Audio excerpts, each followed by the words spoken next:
Welcome back to Team O'Neill. I'm Wyatt, and we've got a very special guest and a very special vehicle for today's episode of Will It Rally, Tim O'Neill. Thank you, Wyatt. And what is this vehicle? Wyatt, you know, this is my '69 AMX. This is built because you were pestering me for many years to build an American car and go rallying. I thought it was a real crazy idea, completely ridiculous. And the more I thought about it, the more I realized you were right. We're all very heavily four-cylinder, front-wheel drive, mostly European for many years, and then the Fiestas and everything else up here. But yeah, the way. How has it been treating you? Rear-wheel drive, V8s? Oh, exactly as you'd expect. Yeah. Good. This car is so much fun. The problem, you really giggle a lot. You go from giggling to frightened back and forth. Yeah. So it's really is an emotional experience. And it does everything you want except for stop quickly on ice and snow. Perfect. You know, why would you want to do that? You don't want to stop anyway.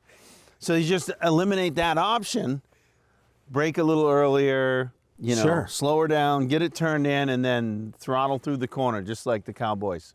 So 1969 AMX, walk us quickly through what's original and what's not. And that's easy, actually.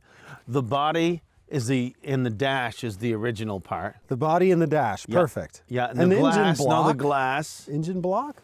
No. And you know, you're absolutely right. The Okay. crankshaft and the engine block. Crankshaft and engine block, perfect. Yeah, no, you're right. And so the car, I had one of these when I was younger, and I ruined it. And so I always thought, well, geez, if I ever did have another car, I'd get another American car. It'd be one of these.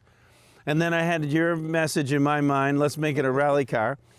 And so I found one. It took years to find one, and it Well, they needed to didn't be make restored. many. They were only around for a few years, 3 years, maybe. 68, 69, and 70 with this body, and then Yeah. 71, 2, and 3 were the bigger, uglier. Four-seater thing. Yes. Yeah. Yeah, only the AMX and the Corvette were the only ones that were a two-seater American cars. Yeah. So I decided that I want to see if I could make my own suspension design where all the other cars that we've ever built is upgrading stock suspension. You'd never modify like where the suspension mounts. Well, because it was all independent suspension stuff. The modern cars. Yes. So you take a 1990 something and turn it into a rally car. It's different than taking a 69 and turning it into a rally car. So back then, I said this was sort of like the same, well, you're not old enough, but we came across when the wagon, covered wagons. Sure, malaria. Right, the covered wagon Yeah, said yeah, leaf yeah. springs on the back and trunnion bearings in the front. Yeah, And they were terrible. And you couldn't adjust them, and they'd never make a good rally car. sure. So I said, okay, what am I going to do? And then I looked at the Escort, the old European Escorts, and they have a Cosworth, 4-link with the watts. Oh, the they're- Mark II Escort stuff. Yes. Yeah.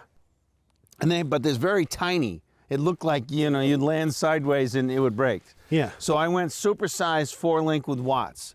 And I opened up the Speedway Motors catalog and buy most of what I needed. And then the Watts Link guy, I bought what else I needed. And Yeah. a lot of that stuff was right out of the catalog. And the front, then I went to the front and said, how am I going to make that work? Because it had these trunnion bearings. Instead of upper ball joints, the trunnions, Well, I can't even I remember it had explain. wee little shocks. Oh, yeah. It Wee was little awful. shocks. Awful. Yeah, not good work for So a rally ripped car. all that out and put struts, BMW E36 rally suspension and steering. Yeah. And then you could buy a gravel setup for the shocks and struts. So Sure. it's coilovers in the back, struts in the front, 3-way adjustment, lots of travel, no bump steer, with roll steer in the back. It's kind of fun. What Yes, could possibly go wrong? you can't stop. Can't stop. Well, that's because It's heavy. what's the weight, really? Do you think? Curb weight sitting here, us not even in it. 3,700 pounds. 3,700 without personnel. Right. Okay. And the reason is I decided that I had to build this car and make it work right, and I couldn't concern myself with weight.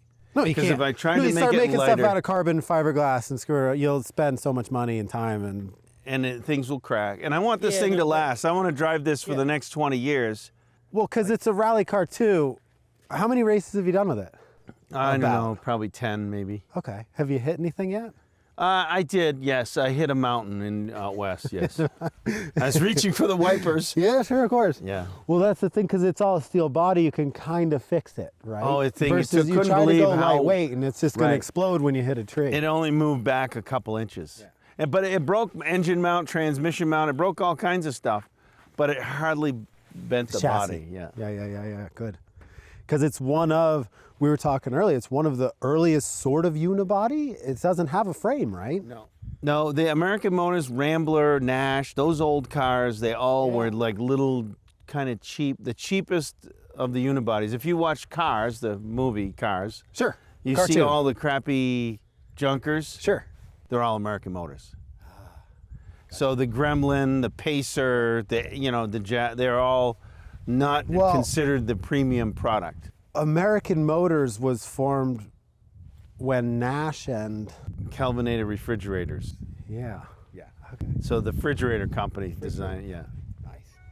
Outstanding. So and a white paint job does make it look a little bit more like the It's like a original. flying refrigerator. Yeah.